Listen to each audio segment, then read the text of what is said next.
Aleluia. Glória a Deus. Evangelho de João, capítulo 5.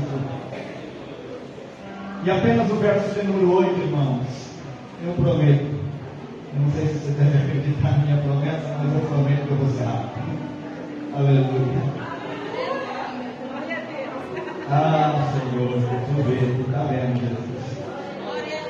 Evangelho de João, capítulo 5, versículo 8 diz: Jesus disse-lhe: levanta-te, toma tua cama e anda. Diga mais uma vez: Jesus disse: levanta-te, toma tua cama e anda. Diga comigo: tudo que Jesus diz, acontece.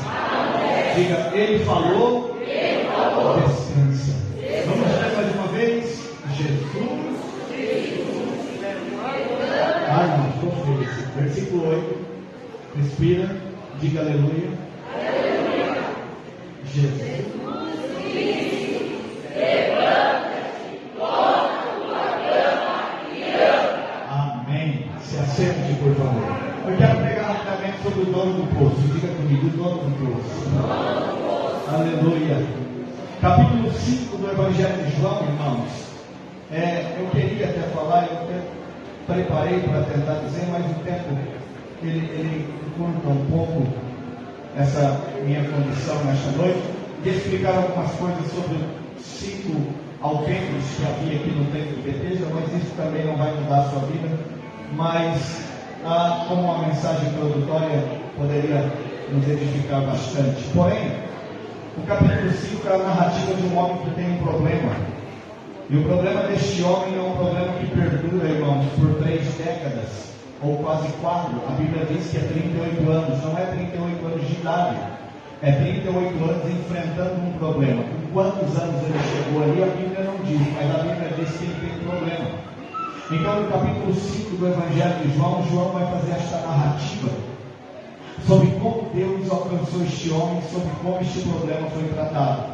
Este homem que tem um problema, ele está, de certa forma, buscando a solução do seu problema, e ele está em um lugar onde havia uma promessa, a promessa de que problemas naquele ambiente poderia ser resolvido. Porém, o local que ele encontra exige, necessita de um esforço humano para que os seus problemas pudessem ser resolvidos. Então, ele, mesmo assim, sabendo que ele é incapaz ou incapacitado de ter essa ajuda humana, ele vai até ali. Então, o capítulo 5 nos narra um lugar onde as pessoas acreditavam que poderiam ser curadas, e o nome deste lugar era Templo de Betesda. Olha para mim, deixa o ônibus lá, irmão. Aleluia. Diga aleluia. Glória a Deus. Ele está em um lugar chamado Tanque de Betesda, que significa lugar ou casa de misericórdia, aonde a compaixão precisa ser exercitada, onde a bondade é alcançada, onde a ajuda existe. Porém, não é o que este homem encontra. A Bíblia diz que Jesus, no capítulo 5, versículo 1, sobe da Galileia para Jerusalém. E quando ele chega em Jerusalém, ele se dirige a este local. Jesus já sabe que este lugar é um local onde existem muitos problemas. O versículo de número 3 diz que ali existia uma grande multidão. Versículo 3 do capítulo 5. A Bíblia diz que existiam muitos enfermos, cegos, coxos e paralíticos, esperando o movimento das águas. Então era um lugar de caos. E o caos ali era a saúde física das pessoas que moravam em Jerusalém. Este homem está ali há 38 anos. 38 anos. Com o passar do tempo, provavelmente algumas coisas começam a acontecer na mente desse homem, como na mente de qualquer ser humano. Nós não seríamos diferentes dele. A amargura, os bloqueios emocionais, as crises sentimentais, um retrocesso no seu coração, a perda da esperança, a perda da fé. E uma das coisas que é muito perigosa na vida de uma pessoa, aquilo que nós chamamos de amargura. A carta aos Hebreus diz que nós não podemos deixar que nenhuma raiz de amargura brote em nosso coração, porque a amargura não nos separa apenas das pessoas, a amargura não quebra apenas relacionamentos, a amargura não destrói alianças. A amargura não separa você somente de Deus, a amargura separa você da vida. A amargura tem o poder de roubar você de você mesmo. A amargura tem o poder de fazer com que você não enxergue mais esperança. A amargura tem o poder, irmãos, talvez pior do que uma depressão, porque a amargura te leva a uma visão contrária da vida, a uma perda de desejo de viver, e a pessoa parece que pensa que a única esperança é a morte. Esse é o quadro que o homem do capítulo 5 se encontra. A Bíblia diz que ele não tem nem nome, mas no capítulo de número 5 diz que Jesus entra, e pela porta das ovelhas, Jesus adentra para aquele lugar, e Jesus vai atravessar aquele lugar, e Jesus vai entrar ali naquele ambiente de muito caos. E a Bíblia diz que Jesus vai se dirigir a este homem. Por que Deus se dirigiu a este homem? Nós não sabemos. Porque Deus foi até este homem, nós não sabemos, mas nós acreditamos que alguma coisa atraiu Jesus para aquele homem. Porque havia muitos cegos, irmãos, havia muitos coxos, muitos paralíticos, havia muitas pessoas com problema ali, mas Jesus se dirigiu a este homem. Eu não sei se Jesus foi até ele porque talvez ele fosse o cara mais velho do tanque. Eu não acredito nisso. Eu também não acredito que Jesus foi até ele porque o problema dele era o pior problema de todos. Eu também não acredito nisso. Mas eu quero acreditar que na minha mentalidade que Jesus foi até ele, porque depois de 38 anos, talvez esse homem começou a fazer algumas coisas que talvez ele nunca fez. Talvez ele fez alguma coisa naquele dia que atraiu Cristo para ele.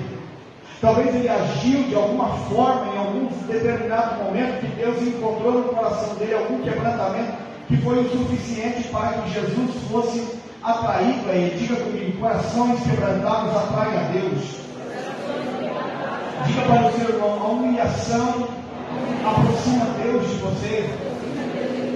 Então, eu não sei se esse homem por algum momento abaixou a sua cabeça, chorou, orou e disse, eu talvez dessa situação não saio, mas eu louvo a Deus porque por tantos anos eu fiquei aqui. Quantas pessoas talvez não morreram naquele tanque, irmãos? Quantas pessoas não chegaram ali, não morreram, e ele ali mesmo com o problema, ele ficou, ele foi vivendo um dia de cada vez na sua luta, mas ele foi vivendo, ele foi entendendo que aqueles dias que iam ser acrescentados a ele, era uma misericórdia estendida.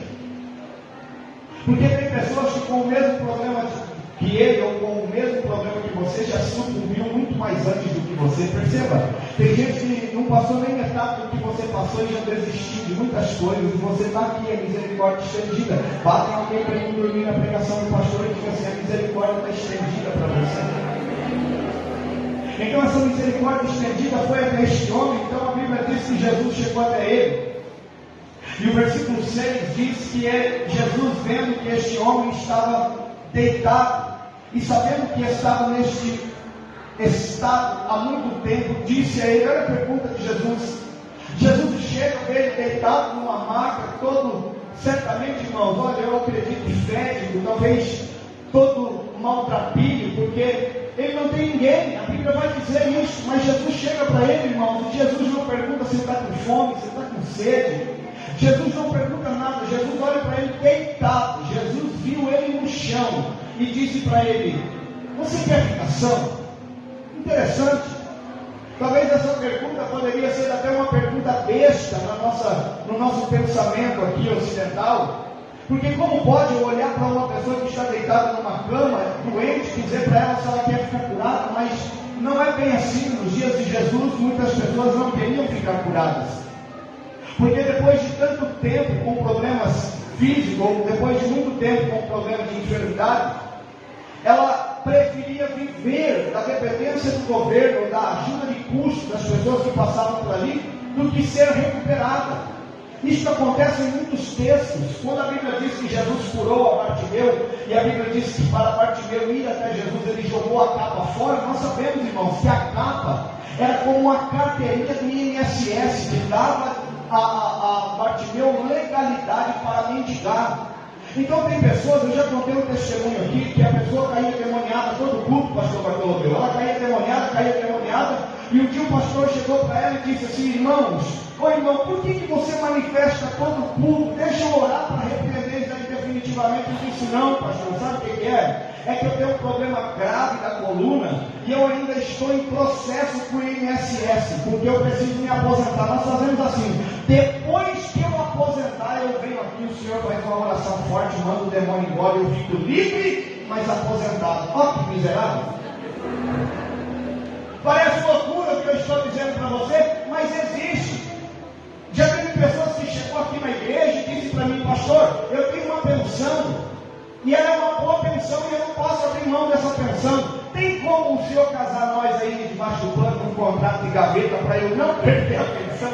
Oi, irmãos, eu louvo a Deus pela vida do presbítero Anderson. Cadê o presbítero Anderson e a irmã Cristiane? Que chegaram lá na época da garagem, irmãos. Louvado seja Deus. A Cristiane, para quem não sabe, é filha de militar. E ela tinha uma ótima, né? Uma baita de uma pensão. Deixa o pastor caguetar agora. Ela tinha uma baita de uma pensão. E certamente essa pensão era uma bênção para eles. Quando chegaram na garagem e eles decidiram servir a Jesus ali, ficar firme, e o Anderson também, eles não eram casados, eles ouviram a mesma mensagem lá no cartório: se casar, perde a pensão. Mas eu louvo a Deus que o irmão Anderson e a irmã Cristiane entenderam que o céu é melhor do que qualquer pensão. Amém, Jesus? O céu é maior do que qualquer pensão. E eles abriram mão da pensão, casaram, estão aqui há 8 anos. E sabe que eu louvo a Deus? Esse dia eu estava conversando com o Anderson e disse: pastor, nós abrimos mão daquela pensão, mas depois que nós abrimos mão daquela pensão, Deus nos abençoou tanto. Olha para o seu irmão e diga: não tenha medo de abrir mão dos contratos. Diga: porque Deus tem coisas maiores para mim e para você.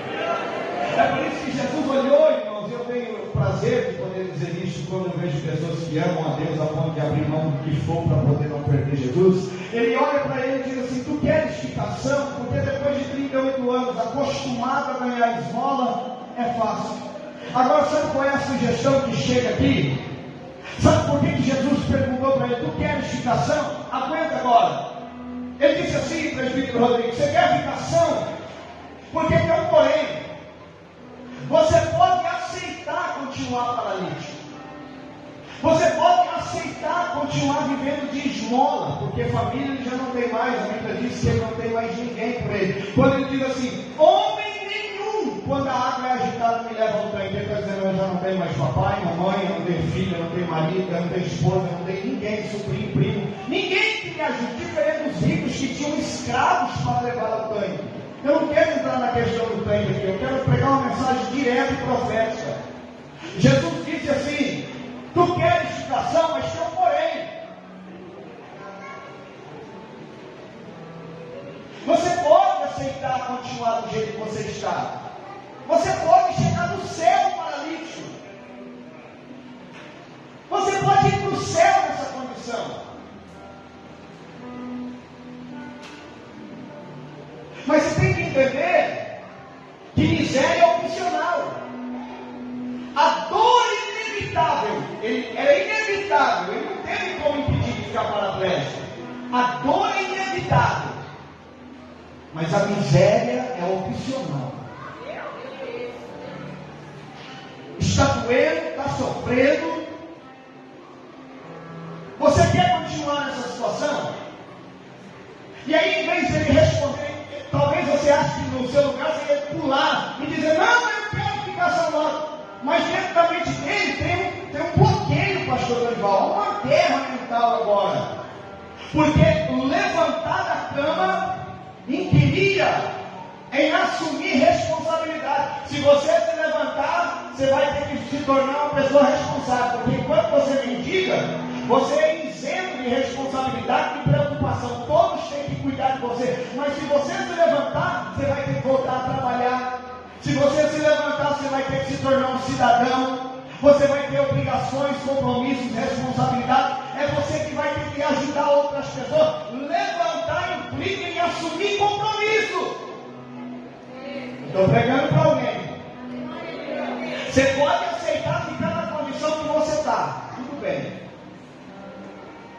Mas Deus está dizendo: eu quero te levantar. Mas se você quer se levantar, você tem que entender: eu só levanto gente que quer ter compromisso. Quer viver descompromissado? Quer viver sem responsabilidade com a vida, com a família, com o ministério, com o céu? Na maca. Não, eu quero levantar, mas quer levantar para quê? Quer levantar por quê? Quer levantar para quem? Deus só levanta gente que está disposta a ser útil. Deus só levanta quem está disposto a pôr a farda e dizer: agora que eu estou de pé, conta comigo que eu vou. Já pode alguém e dizer: Deus te trouxe aqui para te levantar, porque Ele espera que você seja útil. Então esse homem, Jesus pergunta: quer ficação? E a primeira resposta dele: Senhor, não tenho homem algum. Então a primeira lição aqui: reconheça que você precisa de ajuda e que você está em um quadro de limitação. Porque às vezes, irmão, nós estamos num caos e temos medo de reconhecer que estamos em um caos. Esse homem, ele diz: Senhor, não tenho homem algum. Ele está dizendo: eu estou vivendo em um período de limitações. Eu estou vivendo em um quadro de limitação onde eu já não sei mais o que fazer. Aí Jesus olha para ele, e interessante que Jesus poderia ter interrompido ele, não interrompeu. Ele começa a dar ele começa a usar aquilo que nós chamamos aqui na nossa linguagem assim, mais fútil. Ele começa a dar desculpa do aleijado, que é a muleta, né? Ele diz assim: porque quando a água é agitada, não tem quem me coloque na água. Então ele está dizendo assim: eu não sou curado porque ninguém me ama. Eu não sou curado porque eu não tenho amigo. Eu não sou curado porque ninguém gosta de mim. Olha ele transferindo a culpa, irmão. Olha ele tentando arrumar culpado para a sua limitação. Porque lá na frente, o corpo de trás para frente, Jesus diz assim: ó, vai, não pegue mais para que não me suceda alguma coisa pior. E pior do que a situação que ele já estava era perder a salvação. Então o problema da qual ele estava ali era culpa só dele, ninguém tinha culpa. Irmão, de vez em quando nós entramos num rolo aí que nem Deus tem culpa. Já ouviu aquela historinha que o homem estava subindo a montanha e encontrou o diabo chorando em cima de uma pedra? Você já pensou que história mais maluca? O diabo chorando em cima de uma pedra, chorava, com a gente do pastor, chorava assim. E o homem ficou comovido, irmão, com o diabo. E disse que foi até o diabo e falou: ô seu diabo, por que o senhor está chorando? Ele, sabe o que é? Tudo que os homens fazem na terra dizem que a culpa é minha. De vez em quando nós entramos num fogo, irmão, que nós pegamos com a mão. Quem já pegou a prova com a mão aqui? Deixa eu continuar. Aleluia. Mas Jesus também ajuda quem pega a prova com a mão. Só que você não pode cometer o erro dele. Qual é o erro dele? Não transfira suas responsabilidades. Diga para alguém: não transfira as suas responsabilidades. Porque é o seguinte: enquanto você transfere as suas responsabilidades ou culpa alguém, Deus não pode ajudar você. Quando você assume e diz: eu peguei, não, eu que errei, eu que pisei na bola, aí Deus vem até você. Então ele está dizendo assim: Senhor, não tem ninguém que me ajuda. E é por isso que eu fui deixando a vida me levar e a vida leva eu. Zeca Pagodinho, fui deixando a vida me levar e a vida leva eu. E eu estou aqui há 38 anos. Segunda verdade que eu quero pregar, eu estou correndo. Não se acostume com a situação que você está vivendo. Não aceite como normal a derrota. Derrota não é normal na vida de cristão. A única antiga de Deus é. Não se acostume com o caos. Pastor Sebastião nos deu uma boa palavra aqui sobre o cativeiro, mas eu tenho uma notícia: cativeiro tem que ter dia e hora para acabar.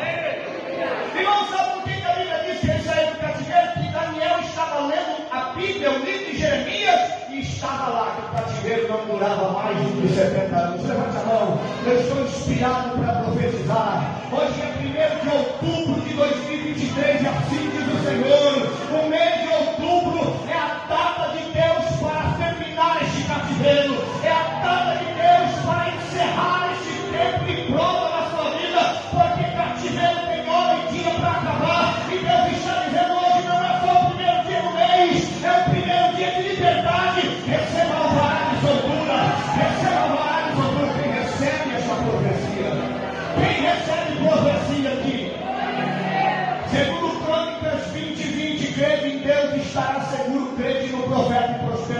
Levanta a mão que eu estou recebendo inspiração de Deus. Deus está dizendo: eu estou enviando alvará de soltura para você.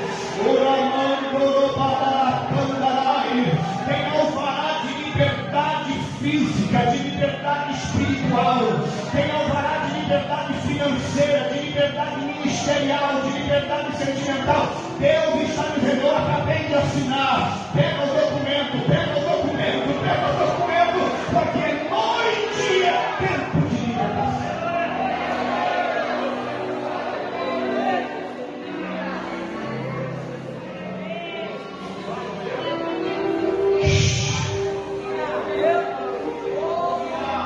Não tem ninguém que quando move as águas me ajude. E quem está do lado dele, diga comigo: o dono do poço. Aleluia. Enquanto você está chorando, o dono do poço está do teu lado, dizendo: se tu soubesse quem está ali.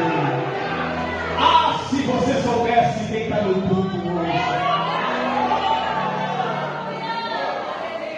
Quando a Bíblia diz que Deus ouviu a oração de Ismael e disse a Agar: Agar, tu não vai morrer, eis aqui o poço. Oh, meu Deus. Deus criou o poço já estava lá.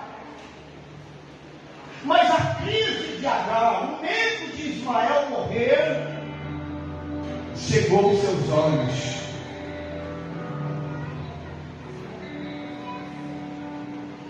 As frustrações da mulher de Samaria cegou os seus olhos.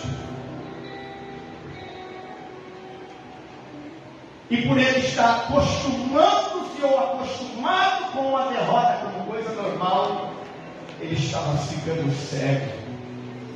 E ele não conseguiu perceber que quem estava do lado dele não era quem movimentava as águas, era o dono do poço.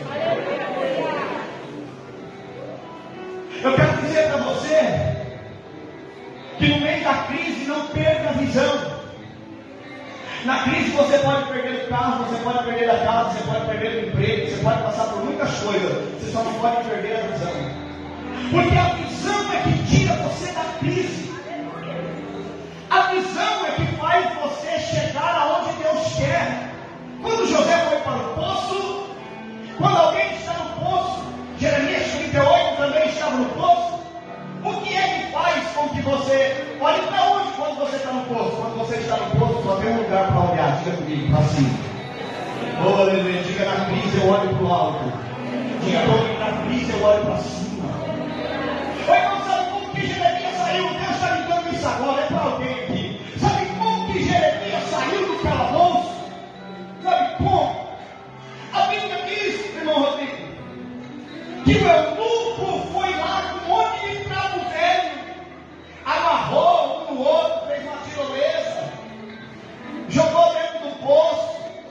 Aí você imagina que Jeremias vai grudar assim, igual os filmes de Hollywood, vai colocar o pé e vai subir. Não dava, porque Jeremias estava atolado de lama até a cintura, ele não podia mais movimentar a perna. Como que eu saio de um poço atolado de lama? Como que eu saio de uma situação dessa? A Bíblia diz como? A Bíblia diz que Jeremias olhou, e quando os panos foram jogados para o chão, ele olhou para cima. Salmo 121, eleva os meus olhos para o monte de onde vem o socorro. Meu socorro vem do Senhor. Peraí, segura para dar glória agora. Se o meu socorro vem do Senhor, se o meu socorro vem de Deus, se Deus é quem vai me tirar dessa crise, se Deus é quem está me dando o alvará de soltura nesta noite, por que eu preciso fazer? Jeremias 38, a Bíblia diz que ele levantou as duas mãos para o céu, e as portas foram colocadas debaixo do sovaco de Jeremias, e com as mãos para cima ele foi puxado. Eu quero dizer que você sai do poço rendido. Eu quero dizer que com rendição você sai do poço. Eu quero dizer que com mãos para cima, mão para o alto, dizendo assim: eu dependo de ti. Ou eu quero dizer que o crente dependente, Deus tira do poço. Eu estou sentindo Deus aqui. Crente dependente, Deus tira da lama, Deus tira do poço. Não importa o nível da crise, a profundidade da época, levante a mão para o céu e diga: Senhor, eu estou aqui como Jeremias, me puxa para cima. Ou eu quero declarar que Deus está puxando alguém para cima aqui hoje. Eu quero declarar que Deus está arrancando alguém para fora aqui hoje. Não importa quanto tempo você ficou aí, sai para fora, levante as mãos e receba nesta noite livramento. Não perca a sua visão. Oh, meu Deus. Jesus olhou então para ele e nem respondeu, irmão, porque Jesus não quer responder esse tipo de conversa. Não adianta tentar jogar Jesus contra ninguém, porque Jesus não cai nessa. As águas agitadas e não tem ninguém, Senhor. Jesus olhou para ele e disse: para com isso. Para sair dessa situação só depende de você. Chacoalha alguém e diga assim: só depende de você, irmão. Diga assim: só depende de você. Eu aprendi uma coisa na minha vida, irmão, nesses 18 para 19 anos servindo a Deus. O que as pessoas dizem sobre você não é perigoso. Perigoso é o que você diz de si mesmo. Eu vou dizer para você: nenhuma calúnia muda a sua vida. Nenhuma palavra de inveja, de perseguição muda ou pode mudar o plano de Deus para a sua vida. O que as pessoas dizem não importa, mas é perigoso o que você diz sobre si mesmo. O que você diz sobre si mesmo pode mudar a sua vida, para bem ou para mal. Então você não tem que se preocupar com o que as pessoas falam, você tem que se preocupar com o que você está dizendo sobre si próprio. Porque a sua boca tem poder. Amém? De tudo que se deve guardar, guarda o teu coração, porque dela procede a saída da vida. Então, quando Jesus está olhando para esse homem, Jesus espera que ele tenha a visão recuperada de que há esperança para ele. E que ele não precisa do movimentar das águas ou de certo tempo. Eu quero acreditar aqui em teofania, da qual Jesus descia certo tempo e chacoalhava as águas. Não existe tempo determinado para quem está rendido. O tempo é agora, já é hoje, esta noite. Então Jesus olha para este homem, irmão, de depois de 38 anos, exatamente no versículo 8. Jesus vai liberar uma palavra para ele. E Jesus vai dizer assim: levanta-te. Olha a palavra de Deus, irmãos. Olha a palavra de Deus para os caídos. Levanta-te.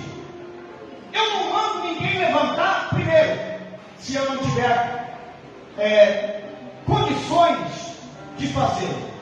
Eu não mando ninguém levantar se eu não acreditar que há nessa pessoa suficientemente capacidade para que ela se coloque de pé de volta. Ah, pastor, Deus está me cobrando demais. É lógico, Deus só cobra de quem pode dar, irmão. Ah, o pastor me cobra demais, porque só cobra de quem pode oferecer. Ah, pastor, tudo na igreja as pessoas esperam que eu que dou. Lógico, porque Deus só pede para quem é útil. Aleluia. Amém. Não se sinta pesado se você está sendo chamado mais de uma vez para ajudar em mais de uma tarefa. É porque Deus sabe que você se levanta quando Ele chama.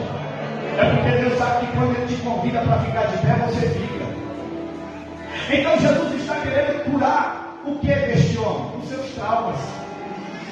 O que é que está mantendo ele ali 38 anos? Diga comigo: a amargura. Até quando você vai ficar nesse quadro de amargura? Até quando você vai dizer que o problema é o familiar, é o parente, é o amigo, é o patrão, é a empresa tal? Até quando nós vamos culpar as pessoas? Você tem que reconstruir sua mente, seu coração. Deus, diga comigo: Deus deseja que eu supere o meu passado. Você precisa superar o seu passado. Pastor Sebastião disse aqui: você precisa restaurar a sua identidade com Deus. Diga: nesta noite, ninguém me conhece mais. Diga: Deus está restaurando a minha identidade. Eu estou correndo para dizer isso, porque no verso 8, ele disse: levanta-te, toma a tua cama e anda. O verso 9 diz: e logo aquele homem ficou são e tomou a sua cama. E aquele dia era Sábado, olha que coincidência, era o dia do descanso e Deus mandou ele parar de descansar. Jesus olhou para ele e disse: levanta, pega a tua cama e anda. Se coloque de pé, por favor.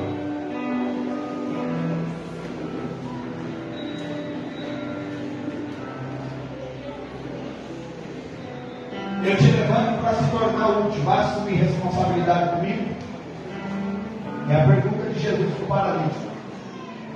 Eu vou te tirar dessa.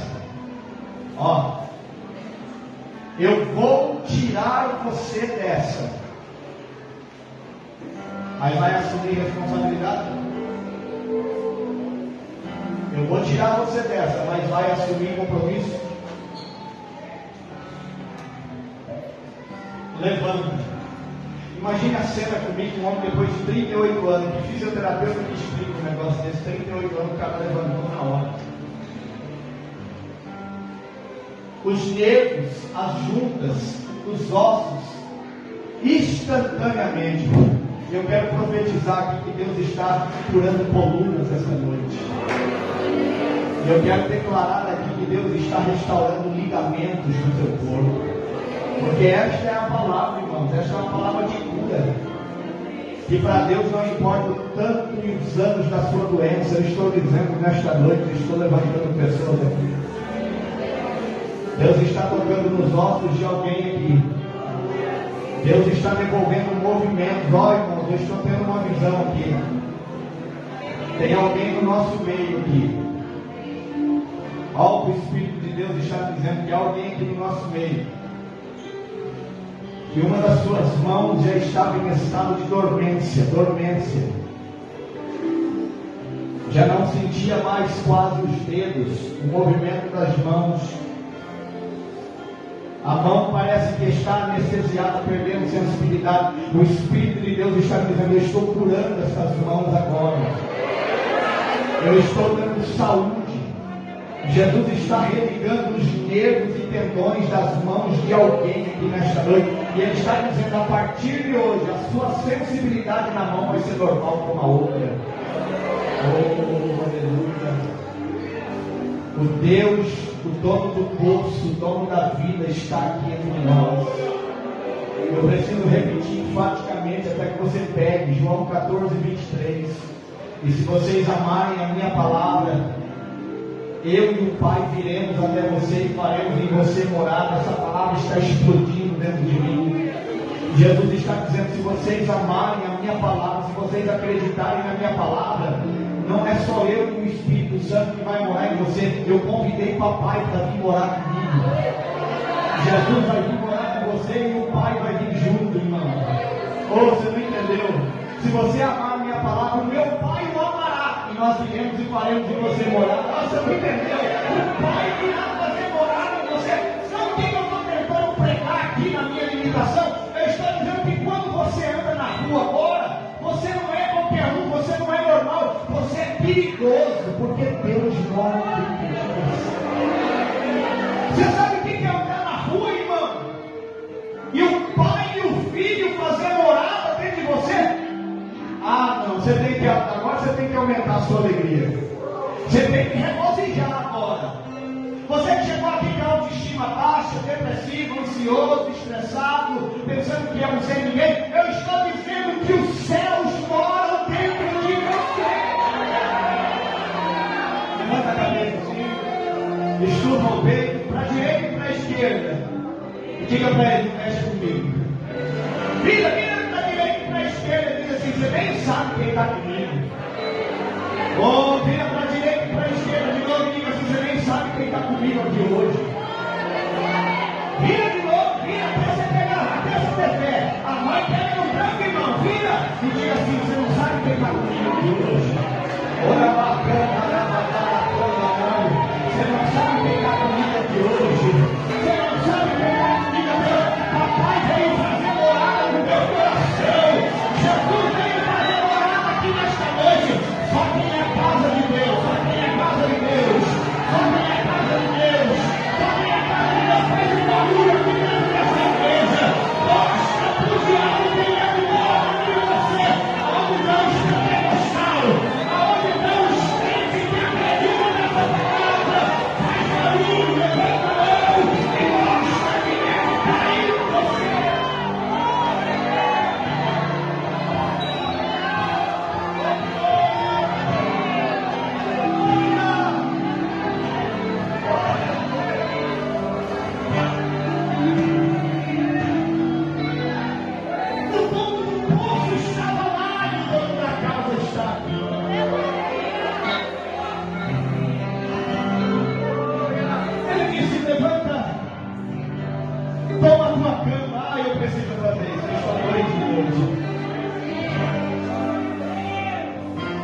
Levanta! O que é que prendeu aquele homem 38 anos, irmão? A cama. Quem é que quer levar uma cama velha depois de 38 anos? Diga para mim, irmão, uma cama chulazenta. Fala, não, deixa esse negócio aí, meu Jesus. O Daniel falou assim, poxa, nossa, acho que já temos 10 anos, viu, bem? Eu entendi a mensagem dela. Eu entendi, você entendeu, meu amigo? Mas Jesus disse para ele, não deixe o colchão aí. Pega o colchão. O que eu vou fazer com o colchão? Olha, irmão, se você pedisse para alguém, lembra do paralítico que foi lá na casa de Pedro? Foram 4 levando ele, porque cama na época era uma maca. E maca não se carrega sozinho, alguém tinha que ajudar. Mas agora ele assumiu responsabilidade, né? Ele assumiu uma responsabilidade poderosa. Sabe qual é a primeira responsabilidade que ele assumiu? Que o passado dele não tem mais poder sobre ele. Ele assumiu a responsabilidade que o que vai acontecer dali para frente é maior do que aconteceu dali para trás. É por isso que a Bíblia diz, olha o texto, é a Bíblia, não sou eu inventando. A Bíblia diz assim, que ele pegou a cama e colocou na costa. Cuidado, hein? Ele pegou a cama e colocou na costa. Nós, os bons brasileiros, como é que você levaria uma cama, Fernando? Para facilitar, irmão. Nem vai ver isso na internet, eu estou morto. Ele poderia. Tinha 12 discípulos com Jesus, ele não podia dizer, ô Pedrão, dá uma força para mim. Mas a Bíblia diz que ele colocou a cama onde, irmão? Vocês estão comigo na mensagem? Onde ele colocou a cama? Porque passado fica para onde? Deus está dizendo, o passado fica para trás hoje. Deus está dizendo, você vai carregar o teu passado apenas como testemunho. Você vai levar a cama apenas para alguém um dia te perguntar como é que você está nessa vida boa. E você tem história para contar, mas o passado fica nas costas. Põe a mão em alguém e diga assim, a partir de hoje o terra ruim ficou para trás. Diga para o teu irmão, toda a enfermidade e destruição ficou para trás. Ficou para trás. Lança no passado, porque Deus tem coisas novas para você.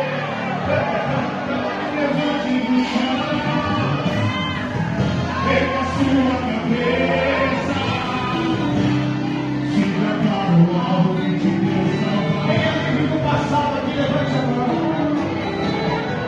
Se levante no chão, eu estou deixando para trás muita coisa. Pega a sua cabeça, derrota toda coisa difícil.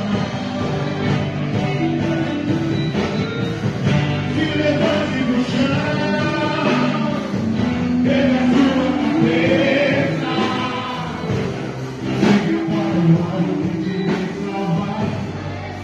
Olha para mim. O que Deus deixou no passado tem que ficar. A Bíblia não conta o que ele fez depois que ele levou a cama, mas eu quero acreditar, irmão, que ele colocou aquela cama, talvez na porta da sala. Eu talvez faria isso, deixava na entrada da sala, para todo dia que eu sair, eu olhar e dizer, este passado não me domina mais. E agora, viver, Deus tem coisas novas para mim. Mas todo dia que eu voltar e dizer, se não fosse Jesus, esse passado ainda estava comigo. Amém? O passado Deus tira de nós, porque Ele tem futuro. Mas Ele manda nós carregarmos a história do passado para nós não esquecermos que é Ele que deu vitória. Eu já orei, eu já